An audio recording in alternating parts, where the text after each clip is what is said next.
Bonjour à tous, aujourd'hui nous recevons Esther Coutin, Miss Rhône-Alpes 2022, qui remettra prochainement son titre le 23 septembre prochain, ainsi que Patricia Recanati, présidente du comité Miss Rhône-Alpes, également déléguée Miss France, sur le plateau de Savoie News.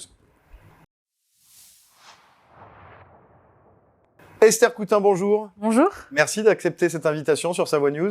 Avec plaisir. Vous avez été élue donc Miss Rhône-Alpes 2022 en septembre dernier. C'était à l'époque à Aix-les-Bains, je crois. Oui, si je me souviens bien. Comment résumer votre année en tant que Miss Rhône-Alpes? Je pense que c'est quasiment impossible de résumer une année comme ça. J'ai tellement fait de choses, j'ai tellement appris. Je pense qu'il faudrait qu'on les compte avec Patricia. On s'était dit qu'on les comptait avant l'élection, mais je dois être à peu près à 150 événements. Entre la préparation à Miss France, l'élection de Miss France, tout le reste de l'année à représenter la région, parce qu'on a quand même 8 départements. C'est une région qui est immense, c'est une région qui est ultra variée. On a fait des événements sportifs, des événements caritatifs. J'ai rencontré des gens de tous milieux sociaux, de tous milieux en général. Et j'ai un carnet d'adresses aujourd'hui qui est monstrueux. Et franchement, je pense que c'est la plus belle année de ma vie. Allez, avant de revenir sur l'année très chargée d'Esther Coutin, on va découvrir les photos officielles des 20 candidates à l'élection Miss Rhône-Alpes. Est-ce qu'on peut en dire un petit mot, Patricia, justement, sur ces 20 candidates? Et oui, 20 candidates sélectionnées sur les 8 départementales de la région et avant des locales. Donc, ça fait beaucoup de jeunes filles qui viennent se présenter à La Roche-sur-Foron le 23 septembre. Elles sont toutes différentes, elles apportent toutes quelque chose d'unique qu'elles portent elles-mêmes et elles méritent vraiment d'avoir le soutien de tous les Rhône-Alpins pour aller porter la candidate qui va être élue à l'élection de Miss France sur TF1.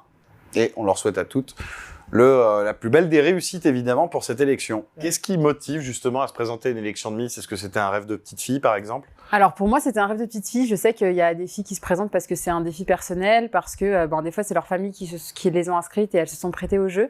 Moi personnellement, c'était mon rêve de petite fille. Et d'ailleurs, un truc un peu marrant, c'est que quand j'étais petite, ma mamie me disait toujours qu'il fallait que je me présente aux élections de Miss et qu'un jour je ferais Miss France, etc.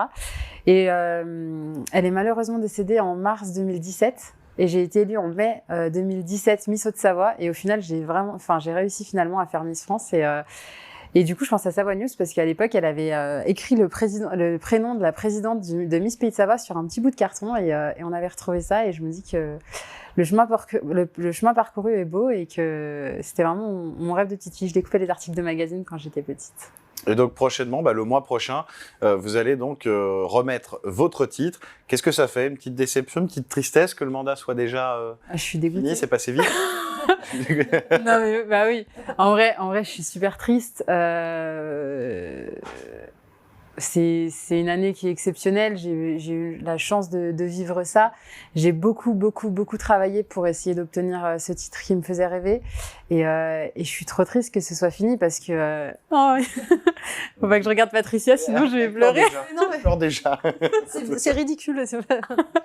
Et c'est la plus belle année de ma vie. Et je suis triste que ça se termine. Je suis triste de quitter tout ce monde où il y a un comité, il y a Patricia avec qui j'ai vécu toute l'année, donc c'est triste, mais toutes les meilleures choses ont une fin. C'est vrai. Ceci dit, toutes les mauvaises choses aussi ont une fin, donc si vous êtes en train de vivre un truc pourri, ça a une fin aussi. Alors justement, Patricia, vous qui suivez chaque année donc les candidates et aussi qui accompagnez les Miss élues sur tous les événements, comment elle a été, Esther, cette année? Incroyable. C'est une jeune fille qui mérite vraiment à être connue pour le coup. Elle a égayé toute mon année, toutes les sorties qu'on a fait ensemble. C'est quelqu'un de fiable, sur qui on peut s'appuyer, de gentil, de sympathique, de drôle. On le voit. Elle est hyper naturelle. Elle a un charisme vraiment très très grand, on va dire, et elle emporte tous les gens avec elle.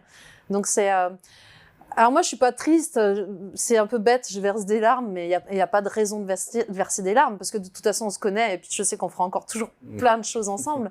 Mais c'est plus de la nostalgie, de se dire tout ce qu'on a fait, quoi, tout ce qu'on a vécu, tout le temps qu'on a passé ensemble, l'énergie qu'il faut avoir aussi, les investissements personnels, financiers, etc., pour arriver à faire en sorte qu'une année pour sa Miss soit bien, quoi. Et je crois qu'on n'a pas trop mal réussi. Je crois qu'on s'est pas mal débrouillé. On a fait un bon duo. Ouais, ouais. Et voilà, et je sais que j'aurai ce rapport avec la prochaine. J'espère en tout cas qu'on pourra mettre en place ce même genre de rapport avec la prochaine Miss Rhône-Alpes. Mais c'est ce que j'explique aussi à mes enfants. Voilà, quand on a un enfant de plus, on partage pas l'amour qu'on a pour le premier pour deux enfants. On crée des amours différents avec de différentes personnes. Donc l'amour profond que j'ai pour Esther, il restera toujours intact et je créerai une autre relation, un autre amour ou une amitié ou quelque chose avec la prochaine Miss Rhône-Alpes. Voilà. Alors vous avez comme rôle, bon déjà en plus de gérer le comité Miss Rhône-Alpes, vous avez un rôle d'accompagnement et un peu quelque part de coaching avec les candidates. Et une fois que la Miss est élue, quel rôle vous avez? Un rôle de conseillère com, un rôle de deuxième maman ou un rôle vraiment pour imposer des choses, pour imposer une tenue à votre Miss, pour un savoir-faire, comme Philippe Lupéa avec Laure Manodou par exemple, parce que c'est aussi violent que ça. Mais alors c'est pas aussi violent que ça dépend des jeunes filles, mais c'est tout ça en fait. C'est vraiment tout ça, c'est-à-dire que la jeune fille, elle débarque dans un milieu, dans un domaine qu'elle s'était même pas imaginé. Quand bien même elles ont déjà fait des élections de Miss, elles ont déjà eu leur comité, leur propre comité local ou départemental, elles s'imaginent absolument pas ce qui peut se passer, le tourbillon que ça peut être de rentrer dans l'aventure Rhône-Alpes et de partir à Miss France. Donc moi je suis là en fait, je suis là pour leur donner des ailes et de leur apprendre à les déployer, et aussi pour faire en sorte qu'il y ait des barrières autour et qu'elles suivent certaines règles voilà, qui sont importantes, comme le respect des gens, comme le respect de soi-même, voilà, être bien et correct et en appui à chaque événement pour que tout le monde prenne du plaisir en fait. C'est ça pour vous aujourd'hui, être Miss aussi, parce que on va pas se mentir, chaque année à l'approche du concours Miss France, il y a toujours un petit peu cette petite polémique qui revient sur le concours de Miss France, avec certaines personnes qui peuvent aussi dire que un concours de Miss, c'est un peu dépassé aujourd'hui. Qu'est-ce que vous en pensez de ça justement? On est dedans, on est dans ce milieu-là, on navigue dans ce milieu-là, donc j'ai pas l'impression de faire des choses qui sont complètement dépassées. Quand on met des places en vente justement pour un spectacle et qu'elles sont vendues en 1 heure, je me dis que quand même il y a beaucoup de gens qui sont intéressés par ça. Donc on peut pas dire que ce soit quelque chose qui est déplacé aujourd'hui. Ça a beaucoup de succès et ça plaît. Et ça fait réagir. Alors, en bien ou en mauvais, mais tout le monde veut savoir. Tout le monde veut savoir qui va être sa Miss Rhône-Alpes, tout le monde veut savoir qui va être Miss France. Et c'est quelque chose, c'est une figure importante de notre culture, en fait, les Miss. Ça existe depuis plus de 100 ans. Et au même titre qu'un élu, alors à d'autres niveaux, à d'autres échelles, ou qu'une grande entreprise, ou qu'un produit gastronomique ou quelque chose, eh ben la Miss, elle fait partie de son territoire, de sa culture, et les gens sont intéressés par ça. Voilà.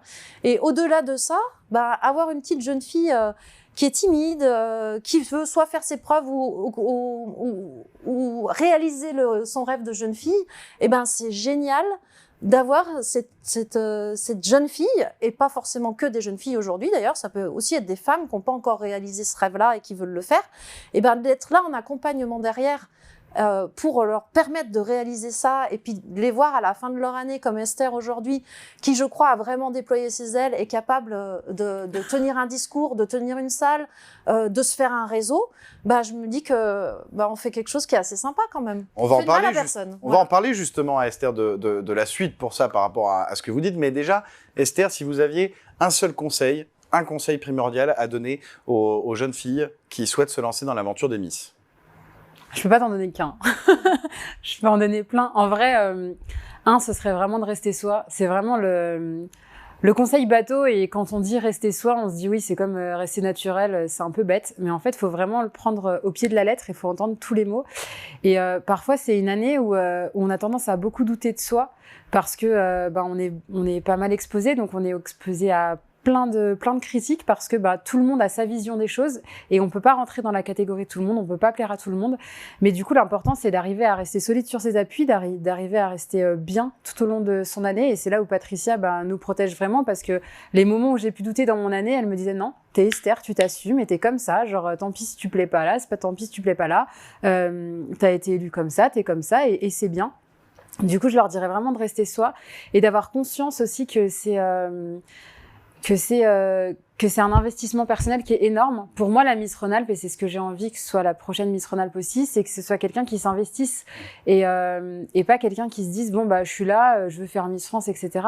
Faut aussi penser à représenter toute la région pendant un an parce que comme disait Patricia, c'est un élément important de c'est traditionnel dans la région et ça plaît aux gens. Les gens sont toujours intéressés, les gens sont toujours contents quand on vient à un événement. 95% des gens sont super bienveillants avec nous, sont super gentils avec nous.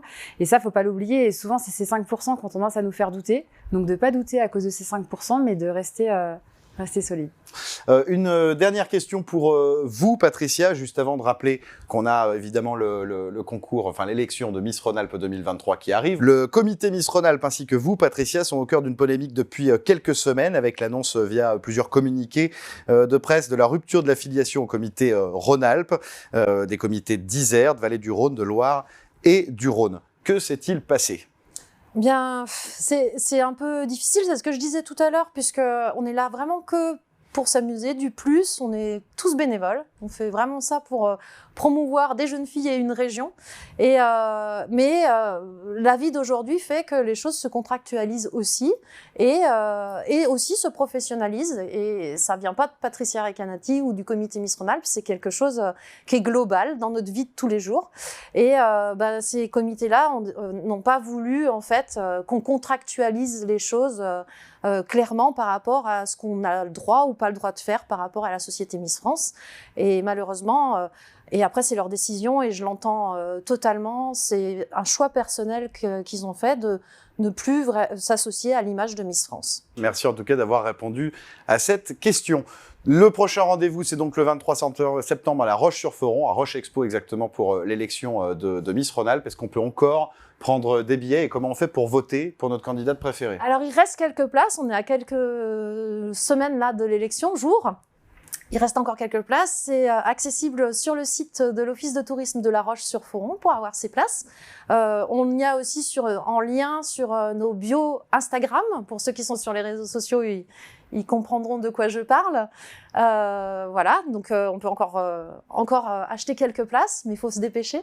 Et puis les jeunes filles, effectivement, elles sont élues par le public. D'abord, en partie, parce qu'il y a un public, un jury. Le public vote en salle, donc les votes en salle sont importants pour les jeunes filles. C'est un vote en salle compte pour 10 voix, mais les gens peuvent aussi voter par SMS, donc à distance. Et un vote SMS compte pour 1 voix. Et il faut voter, donc il faudra voter du 22 septembre à partir de 8h jusqu'au 23 septembre au moment de l'entracte. Et le message est bien passé. Merci Patricia Recanati, présidente du comité Miss Rhône-Alpes et déléguée Miss France d'avoir été avec nous.